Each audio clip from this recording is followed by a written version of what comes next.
ನಮಸ್ಕಾರ ಸ್ನೇಹಿತರೆ, ರುಚಿಕರ ಊಟಕ್ಕೆ ಸ್ವಾಗತ. ಇವತ್ತು ನಾವು ಹೀರೆಕಾಯಿ ಪಲ್ಯ ಮಾಡೋದು ಹೇಗೆ ಅಂತ ನೋಡೋಣ.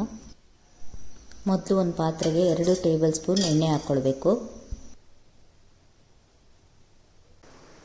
ಎಣ್ಣೆ ಬಿಸಿಯಾದ ನಂತರ ಕಟ್ ಮಾಡಿರೋಂಥ ಒಂದು ಈರುಳ್ಳಿ ಹಾಕ್ಕೊಳ್ತಾ ಇದ್ದೀನಿ.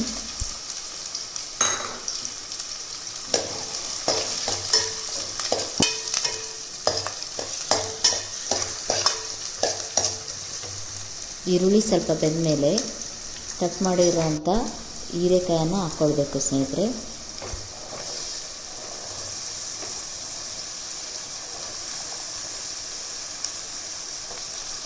ರುಚಿಗೆ ತಕ್ಕಷ್ಟು ಉಪ್ಪು,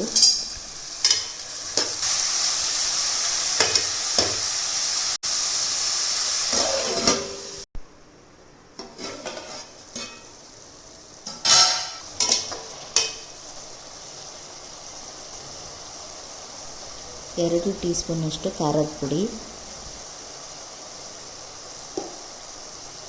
1/4 ಟೀ ಚಮಚ ಅರಿಶಿಣ ಪುಡಿ, ಅರ್ಧ teaspoon sambar powder, 1 teaspoon ಗುರಳ್ ಪುಡಿ. ಎಲ್ಲನೂ ಚೆನ್ನಾಗಿ ಮಿಕ್ಸ್ ಮಾಡಿ ಸಣ್ಣ ಉರಿನಲ್ಲೇ ಬೇಯಿಸ್ಕೊಳ್ಬೇಕು.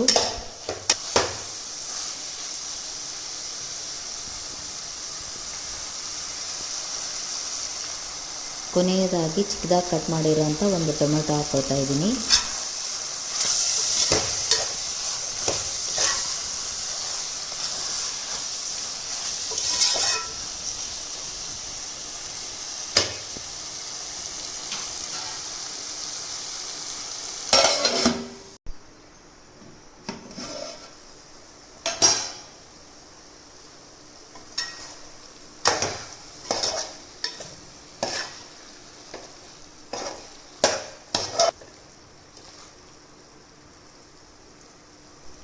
ನೋಡಿದ್ರಲ್ವಾ ಸ್ನೇಹಿತರೆ, ಹೀರೆಕಾಯಿ ಪಲ್ಯನ ಹೇಗೆ ಸುಲಭವಾಗಿ ಮಾಡ್ಬೋದು ಅಂತ.